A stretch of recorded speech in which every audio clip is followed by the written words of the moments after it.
یوه پوښتنه شوې ده، غوښتنه هم شوې ده، وایي چې یوه ویډیو جوړه که د جامو وینځلو ماشین کار نه کوي، څه وکړم؟ نو اول زه په دې نه پوهېږم چې تاسو کوم ښار کې ژوند کوئ. هغلته د دې مربوطه دفترونه وي، ځایونه وي چې دغه د کور څومره کارونه وي، یعنې یخچال وي، بخاري وي او دا ماشینونه وي خراب وي، هغه جوړوي او دغه کس ته چې دا څوک دا کار کوي هغه ته وایي په ډویچ په الماني ژبه باندې هاوس مایسټر. هاوس مایسټر یعنی هغه دا کار نه کوي. نو دوه جملې دي، تاسو کولی شئ زنګ ورته ووهئ، اول ورته ووایئ چې زموږ د جامو وینځلو ماشین کار نه کوي. دا جمله به تاسو داسې ورته ووایئ: Unsere Waschmaschine funktioniert nicht.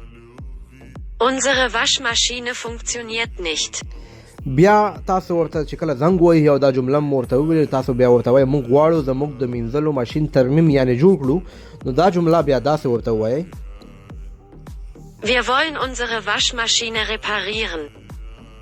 Wir wollen unsere Waschmaschine reparieren. نو کولی شئ په انټرنیټ کې نمبر واخلئ او هاوس مایسټر په نوم باندې دغه مربوطه کس وي زنګ ورته وکړئ.